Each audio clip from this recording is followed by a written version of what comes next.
An innocent girl. A harmless drive. What could possibly go wrong?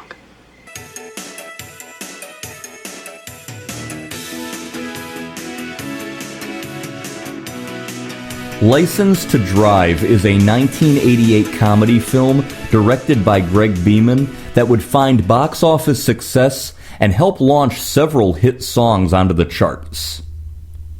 Corey Haim stars as 16-year-old Les Anderson, a high school teenager living in Los Angeles, California. He has a lovely family, including his father Robert, played by Richard Masur, and his pregnant mother, played by Carol Kane. Les also has a younger brother Rudy, played by Christopher Burton, and a twin sister Natalie, played by Nina Samasco. Natalie is a cynical snob who often clashes with her more carefree brother. Did you, look at the brochure I gave you? You bet. Yeah, what'd you think? Well, a $23,000 BMW for a 16-year-old kid who's never had a job a day in his life? I think it's a great idea. Carl says that in America, people are misled to believe that a car represents freedom and individuality. Right. When in essence, it is more oppressive than anything else, burdening the individual with such materialistic costs as... Wait, who cares what your commie boyfriend thinks? I say it's great to be an American. I agree. Yes. This is the most oppressive environment a child could be raised in. Natalie, one day soon, it will all be over. You'll go away. Les hangs out with his two best friends, Dean, played by Corey Feldman, and the nerdy Charles, played by Michael Manasseri. Do you ever wonder what kind of car some of these babes would lose their virginity in? You never cease to amaze me, Dino. No, seriously. Okay, look at Cheryl Lieberman, for instance. A VW convertible. Beth McLean. A Volvo. No, wait. A station wagon. Bonnie Duper. A cargo van. A garbage truck.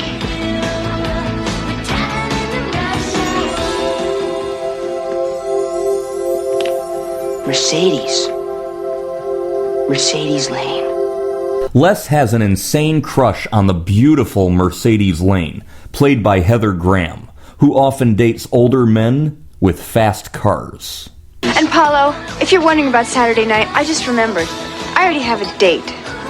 You have a date? With who? With him. With me? Didn't we make arrangements? Yeah, I believe so.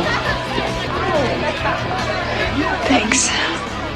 Les tries to impress her with his grandfather's prized 1972 Cadillac, much to the chagrin of his father.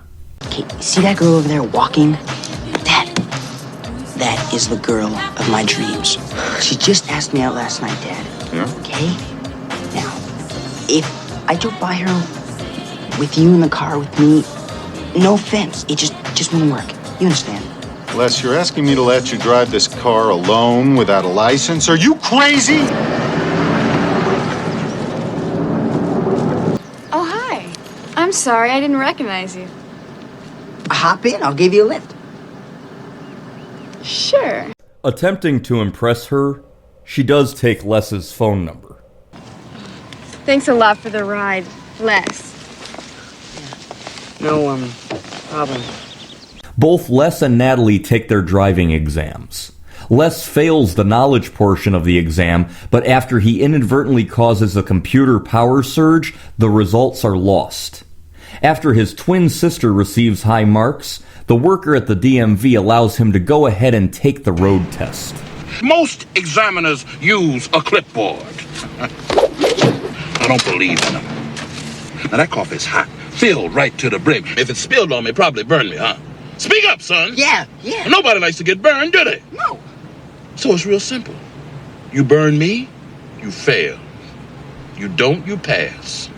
While Natalie receives a carefree road exam by a guy who kisses her ass and has her drive down quiet side streets, Les gets a no-nonsense tough examiner, played by James Avery. He uses a cup of coffee as an automatic pass-fail. Despite passing the road test, the DMV retrieves his computer test results and fail him. You mustn't fuck with the Department of Motor Vehicles, Mr. Anderson. We can make your life a living hell. After attempting to lie to his parents, they discover the truth, and Les is punished. To saving me 26,000 buckaroonies. Huh? How'd I do that, Dad? Simple. 23,000 for the BMW, 3,000 for the insurance. I don't get it. No? No. Get it? This Friday night punishment is short-lived once Mercedes decides to give him a call, asking to hang out. Hi, this is Mercedes. Do you remember me? Remember you? Yeah, of course. Hi, how are you? Actually, I'm a little lonely. Taking his grandfather's Cadillac, he sneaks away, picking up a stunningly gorgeous Mercedes, and the two head out to a club in downtown Los Angeles. After Mercedes is scorned by a past older lover, she steals a large bottle of champagne and leaves. With no music except his grandfather's favorite cassette tapes, the two dance to Frank Sinatra. Up to the moment when we said our first hello, little did we know, love was just a glance away, a warm embracing dance away. And ever since Get off the car! What's the matter? Until the car begins to suffer damage, and Mercedes becomes sloppy drunk. Heading to Dean's house to help fix the caved-in hood, Charles and Dean, who are unaware that Les does not have his license, pressure Les into driving them around for a night on the town. Look, Dino, pal, I promise you, next weekend, yeah, fine, okay, we can go to Archie's, but not tonight. Look, Mercedes doesn't have to be home for a couple hours. Les, let me explain something to you. Unless you're into some intense kinky shit, and you never know after tonight, this Mercedes has a dead battery. Les reluctantly agrees, and things continue to spiral more and more out of control. Shit! Our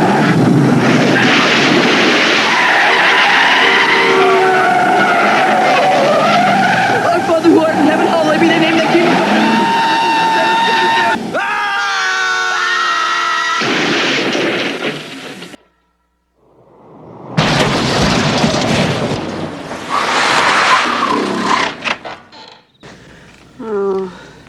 I think I'm gonna throw up. The Cadillac takes the brunt of the chaos, and hilarity ensues. So where's our next stop? There are no stops, Dean. We're going home.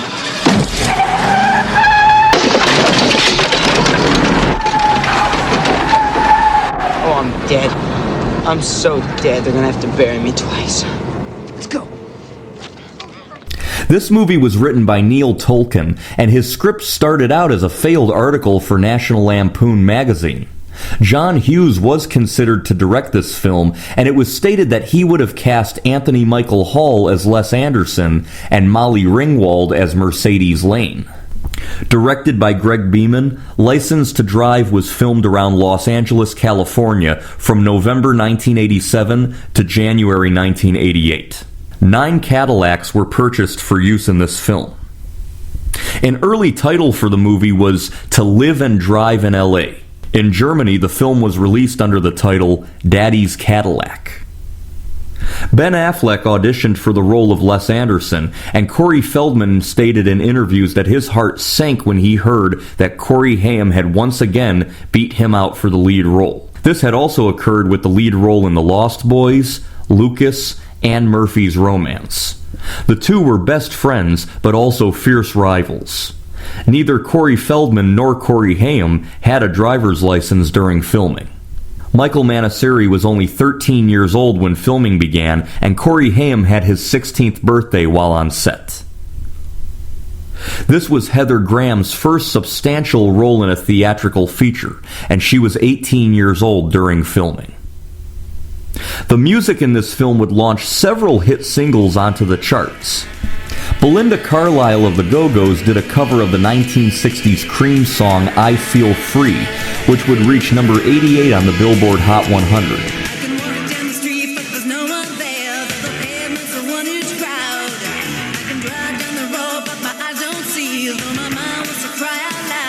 Her fellow Go-Go singer Jane Wiedlin would hit number 9 on the Billboard Hot 100 charts with the hit song Rush Hour.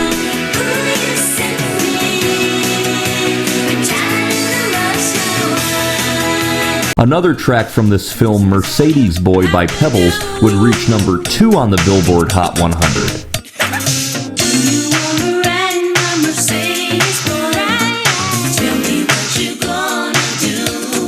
And Billy Ocean would score an extremely popular worldwide hit, Get Out of My Dreams, Get Into My Car, hitting number 1 on the US Billboard Hot 100 charts.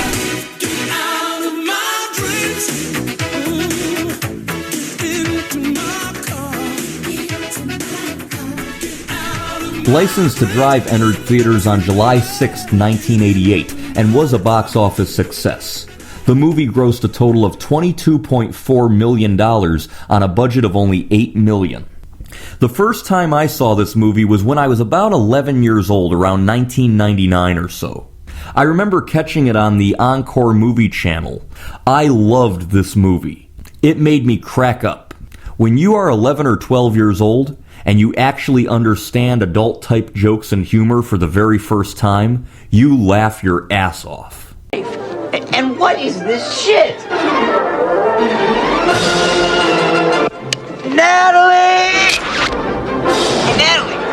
I was wondering, if you're driving 55 miles per hour and you collide with a runaway train, would it make any improvements on your face?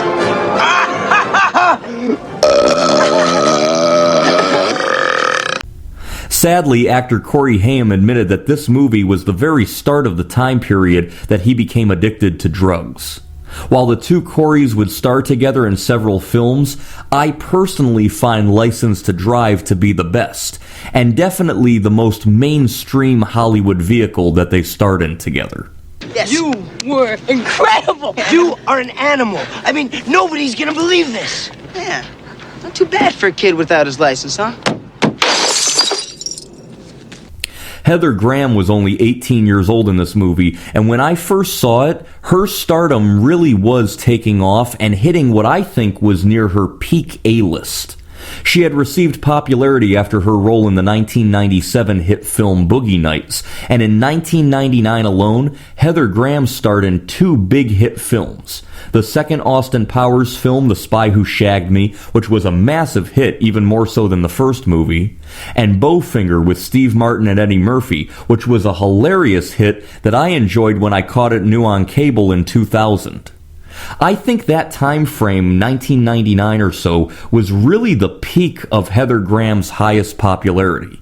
Seeing the then 18-year-old Heather Graham in this movie at that time only solidified her, in my mind, as one of my all-time favorite celebrity women. She's absolutely mesmerizing, and for me personally, I think Heather Graham may be one of the most attractive women I've ever seen. License to Drive is a really good movie. I find Richard Masur's character to be hilarious playing Les's father, including the scene where he loses his shit after he sees the damage to the Cadillac. We had a college fund set aside for you. That's gone now. You had free room and board, 2 trusting parents, and a social life. It's all gone. You had a TV, a stereo, a baseball mitt, a tennis racket, a skateboard, a bicycle, all gone. This movie means a lot to me, in part because of the 1980s pop culture feel, but I first saw it during my young teen years, so not only do I have good memories of that time, but this movie came out the same year I was born. I have a connection to it. The older this movie gets, the older I get. Yeah, I had a little trouble with your car, too. My BMW? Son of a bitch! Yo! Les, you wanted a BMW? Well, here you go. It's all yours. Take good care of it. Thanks, Dad. It's very generous of you, but, you know, I don't need the BMW anymore. Les! I already have a Mercedes. I highly recommend the 1988 comedy film License to Drive.